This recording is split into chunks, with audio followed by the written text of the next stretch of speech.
welcome back to another episode of Hair and Comb.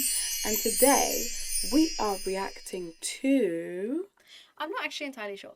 I know it's Rosalia's Mio Cristo, and then I don't remember the other two words. Mio Cristo Piange Diamanti. Mm-hmm. We say that very Italian though, but I guess. Well, fun fact, it is in Italian. Ah. This song comes from her album Lux, and it is, I think her album's like now 7 months old or something like that. Oh wow. She's currently or freshly off of a tour for Lux. And I don't know much about the album, but I know that it is heavenly. Heavenly is crazy. Heavily. Yeah, it's heavenly, girl. It is heavily. I'm so tired. Can you hear it in my voice? I can feel it. We're both running on a bit of fumes right now. It is heavily Inspired? Deep. Oh, and it's very insightful and introspective to the life she's been leading and versus the life that she wants to transition into. Interesting. Anyway, so I've heard that she's transitioned quite a bit of her songs, or translated, shall I say, sorry. I realized that she translated most of her songs into different languages, such as Spanish, well, she speaks Spanish, Italian, German, Russian. I don't want to go as far as Russian. She did a couple of opera productions of it too. She's really trying to. At the moment, she's very much reminding me of the Bjork sort of vibe, where an artist is doing a lot of very outlandish things just to get into, I don't know, just to be in a very different sphere. Yeah. I think it's very interesting, and I'm excited to see what this sounds like. Now, we've only got a lyric video for you, because we really want to get into the lyrics. Yeah, and we also have the live video afterwards. So we have the lyric video, and then we have her performance video from one of her tour settings. It's going to be very exciting. Yeah. Without further ado, let's go, girl. Let's go. Sei l'uragano più bello, il migliore dei dolmen. Hold on. I love it. I love a gap in music. I love when it's like a drop, and then you bring us back into something really small and intimate. It literally stops our breathing. Wow. Imperfetti, agenti del caos, ci smontiamo. What a change. Le tue lacrime e bagna la tua fronte. I pugni ti hanno dato. This is so classical. Is that you actually don't know what to expect. Because Rosalia has such an interesting way of making music that this doesn't feel actually that outlandish for her. She's such a little weirdo. Rosalia has such a funky, weird energy about her, which makes her so enjoyable. But it's an interesting choice from her album beforehand, which is Motomami. The way she described her friend, because she said dear friend, so I'm assuming it's friend rather than lover.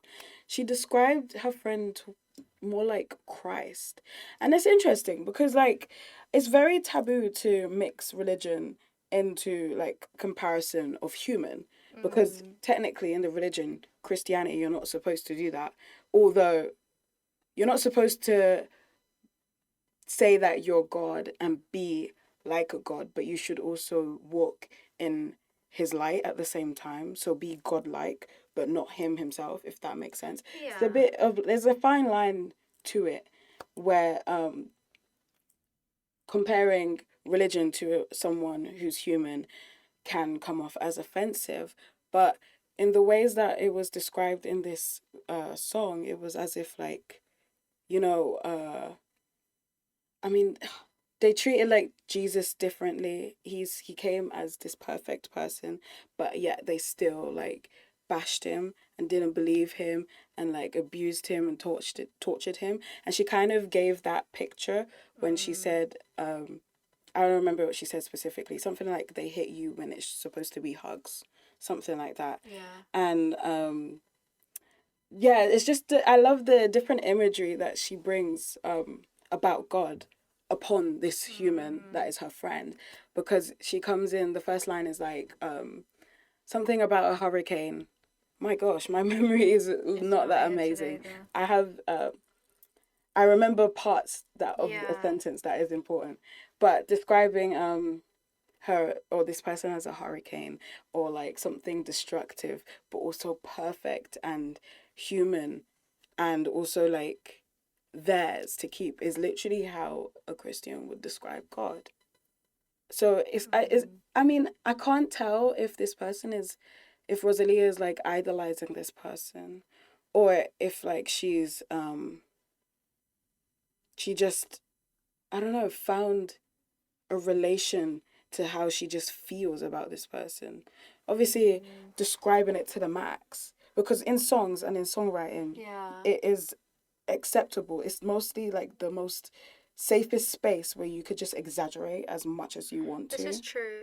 But I feel like it's a relatively normal comparison that people tend to do, actually, is to compare specific relationships to religion. These are songs that focus on like an idea of a relationship, but God is a good focus. That's how a lot of people tend to feel about religion in a lot of ways that aren't so deeply connected to it, which is that sort of disconnect of how could I love someone who could never really truly love me? Because a lot of the time, you know, it's framed as God loves everyone, you know, and we're made in God's image. And this is all depending on what religion you follow. But considering she said Cristo, we're talking predominantly about Christianity. And I'm not Christian, but it is very like, it fits very in the aesthetic and the theme. And idols are such a huge thing within Christianity as well, depending on what sect you're talking to, in terms of, do they believe that they should worship Jesus as heavily, considering that Jesus was human, you know? And this just depends on what sect you are from. I'm not saying any is wrong or right. God has nothing to do with me. I just think this was such a beautiful, like, the religion talk was actually bound to come, considering the name of the song. However, when it comes to the lyrics, I actually found it really difficult to focus on them because of what she was doing vocally. It was such an interesting sort of like a confusing mix of feeling and sound, and it's very choral, like, which makes sense. Like, it felt like we are in a church. All that was missing was maybe an organ. There might have even actually been an organ in it, actually, now I'm thinking about it. The beginning was piano, but it felt very godlike. Very choral. And a lot of chaos. Very chaotic. And I think that's how a lot of people feel the relationships with God is a lot of the time.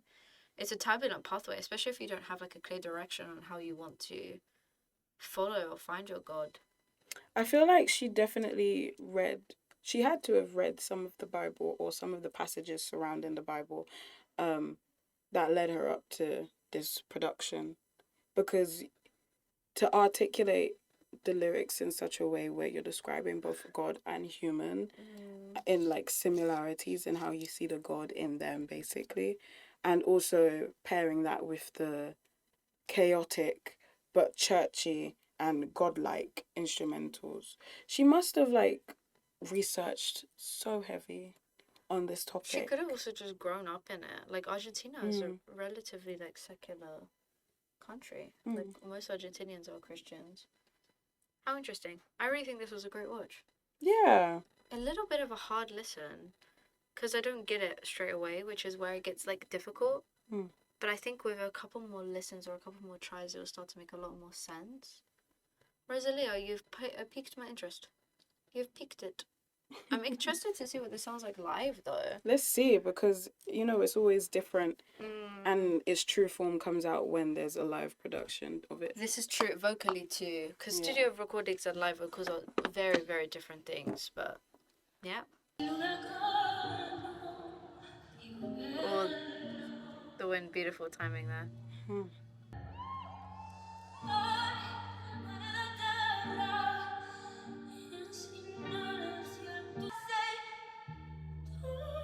Oh my god, hold on. That was so much better live. Oh my flipping.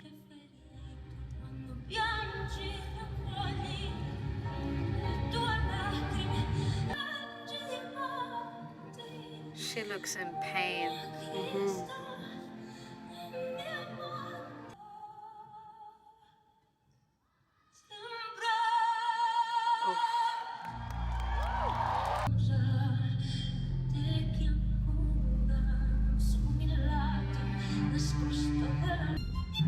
She'd be great in an opera production.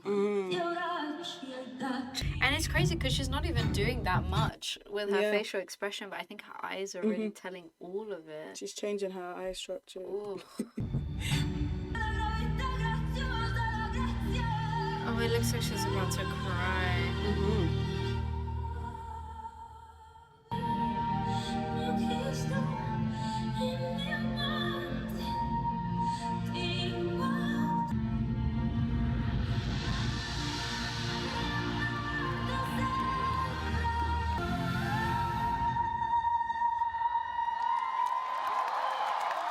So beautiful. Oh wow.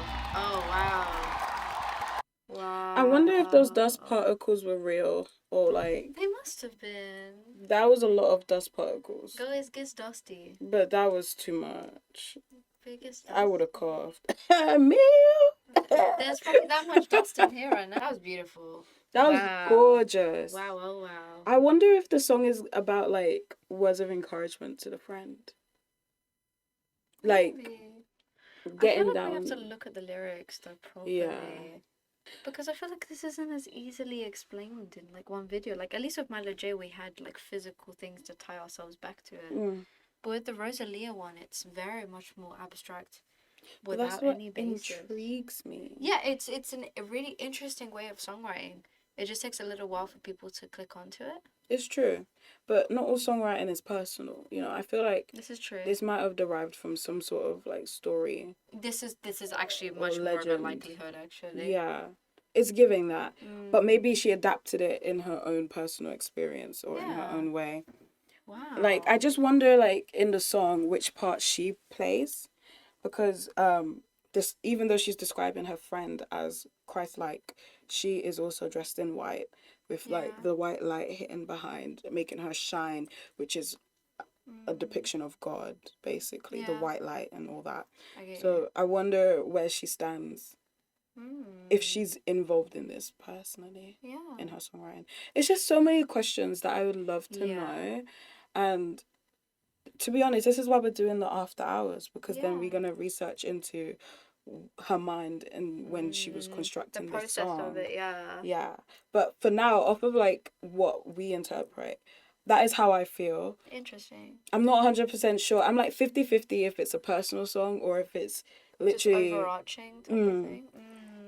It's interesting. Yeah. Any last thoughts from you? I really do like the musicality of it. I think it's so interesting to hear. And to me, Rosalia is relatively mainstream. To hear an artist that's so mainstream take something like, and let's be realistic, she's not an opera singer. She does miss some of the basis of technique. However, this is really good as a depiction of opera in like a very more palatable format. Because some people tend to listen to opera and just think like, oh, it's just a woman screaming, or it's just a man singing really low. That's but very there's a ignorant. but there's a lot of emotive elements within it that she is hitting, even without like the very rigorous training that a lot of opera singers go through. Yeah. Well done, Rosalia. You ate this one. Yeah, she definitely did. Like, that was a whole theatre performance. But, like, I mean, I guess opera is the original form of theatre, just through facial expressions and so on. Theatre was the comeback from Greek theatre when it died out. Opera. Opera was the comeback from Greek theatre when it died out. Opera is such a beautiful art form. It really does not get enough credit. Like, because I think, like, it feels so inaccessible to people not of richer backgrounds. Because the theatre is expensive as hell. And when you're not exposed to these very sort of, like, it's not that it's, like, an acquired taste, because opera genuinely isn't an acquired taste. It's actually just a form of music. But if you're not exposed to it at a younger age, or if you're not exposed to very varying forms of sound, you'll listen to opera and think, like, okay, do you know what I'm saying?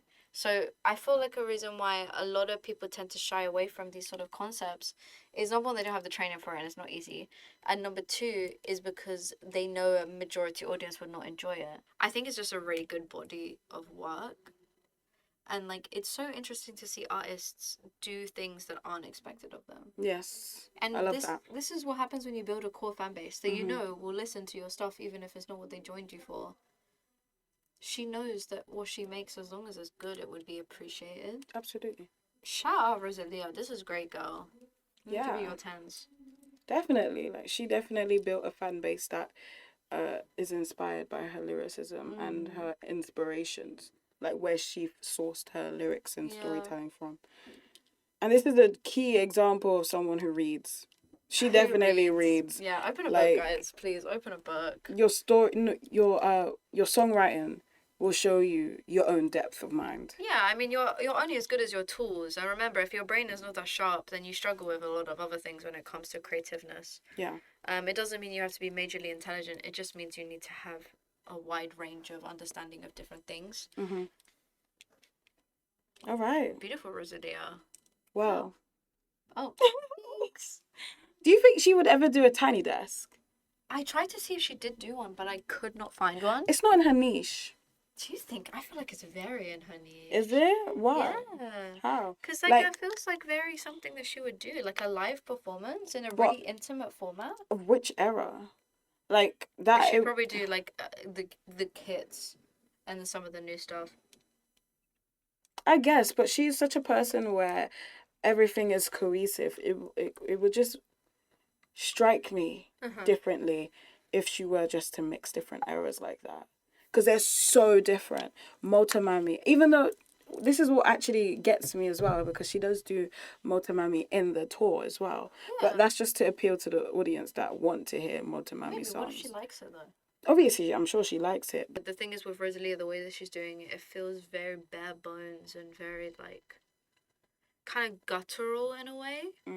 Like, yeah, it's just a beautiful job, Rosalia. I'm very happy with this. Yes, I've always loved her voice. Rosalia. So unique and so staining.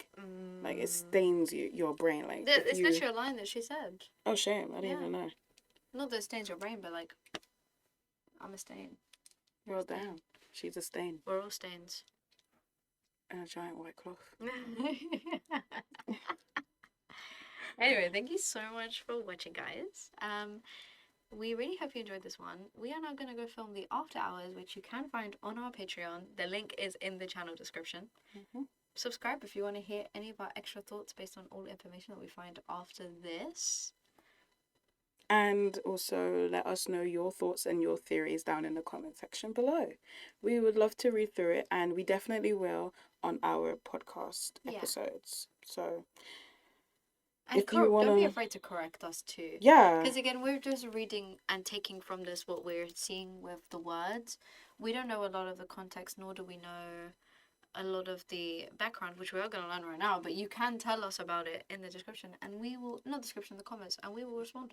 I respond, we respond. We respond. Also, English translations probably isn't 100% accurate. So let us know. Forgive us. Where's our Italian speakers?